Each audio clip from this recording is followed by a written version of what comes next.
Για την τοποθέτηση των αλυσίδων, το πρώτο πράγμα που κάνουμε είναι να ξεμπλέξουμε την αλυσίδα. Γιατί συνήθως είναι μπλεγμένη με τοποθέτηση στο σάκο που την έχουμε τοποθετημένη. Τώρα, για να την ξεμπλέξουμε, κάνουμε το βασικό σειρματόσκηνο που συνήθως έχει και αυτά τα πλαστικά πάνω και αφήνουμε την αλυσίδα να κρέμεται. Βλέπουμε εδώ πέρα ότι είναι όλοι ξεμπλεγμένοι, δεν διπλώνει κάπου, δεν έχει κάποιο, ας πούμε, θα μπορούσε να είναι έτσι. Βλέπουμε εδώ ότι το πλαστικό, το μπλε, καλύπτεται από την αλυσίδα. Δεν το θέλουμε αυτό, άρα την ξεμπλέκουμε.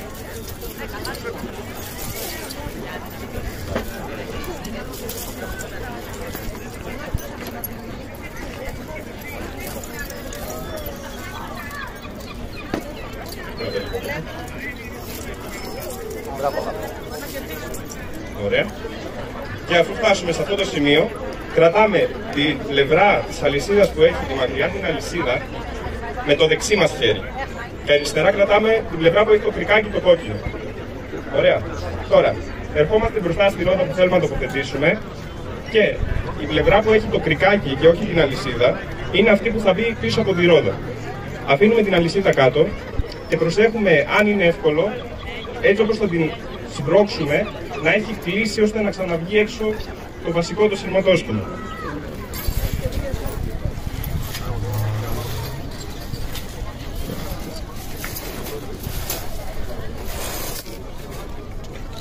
Ωραία.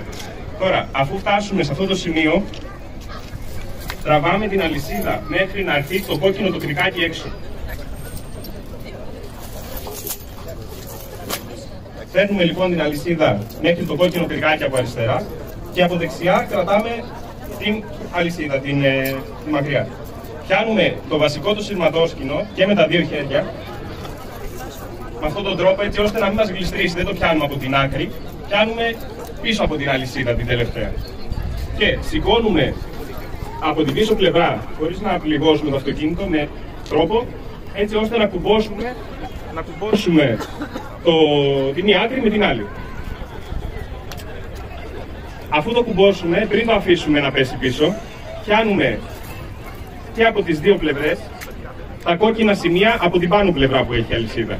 Που είναι από εδώ ένα γατζάκι και από εδώ ένας κρίκος. Και αφού τα ενώσουμε, με αυτόν τον τρόπο, σμπρώχνουμε την αλυσίδα να πέσει πίσω, έτσι ώστε τα κεντρικά τα σημεία της αλυσίδας να είναι περίπου στο κέντρο του ελαστικού. Αφού φτάσουμε σε αυτό το σημείο, έχει γίνει η δύσκολη δουλειά. Πιάνουμε λοιπόν τώρα τα κάτω κόκκινα σημεία, που είναι η αλυσίδα και αυτό εδώ πέρα το γατζάκι, και περνάμε την αλυσίδα από δεξιά προς τα αριστερά για να σφίξει. Και μετά, τώρα, είτε περνάμε την αλυσίδα πίσω από την κίτρινη αλυσίδα, είτε την περνάμε μέσα από τα ειδικά γατζάκια που κάποιες αλυσίδες μπορεί και να μην τα έχουν. Τώρα, επειδή τα έχουμε, θα τα περάσω εγώ πίσω από τα γατζάκια.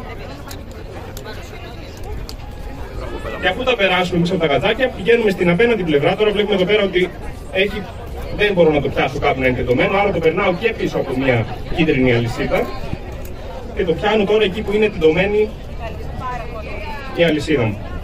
Αφού γίνει αυτό το κομμάτι, μετακινώ το όχημα μερικά μέτρα μπροστά ή πίσω και αφού πάρει όλο τον αέρα της η αλυσίδα και έχει τα μπόσκα που χρειάζεται για να σφίξει ακόμα καλύτερα, θα κάνω μια στάση, ξεκουμπώνω το τελευταίο το κλειψάκι που έβαλα, το βγάζω από τα γατζάκια, σφίγγω εκ νέου εδώ στο γατζάκι το κόκκινο όσο μπόσκο πήρε και το ξαναπερνάω, έστω το περνάω τώρα πίσω από τις κίτρινες. Δεν μας πειράζει σε ποια κίτρινη θα είναι, μας ενδιαφέρει να είναι τεντωμένη η κόκκινη αλυσίδα και στο τέλος να βρούμε το κρικάκι που θα είναι τεντωμένο. Αυτό έχει και μια ελαστικότητα το τελευταίο τμήμα, να είναι τεντωμένο έτσι ώστε να μην μας φύγει στον δρόμο. Με τον ίδιο τρόπο, ανάποδα, βγάζουμε την αλυσίδα. Βγάζουμε το κρικάκι το τελευταίο, παίρνουμε την αλυσίδα, επιστρέφουμε πίσω στο κρικάκι αυτό και αφού φτάσουμε εδώ, πριν βγάλουμε αυτό εδώ, πιάνουμε και το πίσω, γιατί αν μας φύγει εδώ πίσω η αλυσίδα, μετά θα δυσκολευτούμε πολύ να την ξαναφέρουμε μπροστά.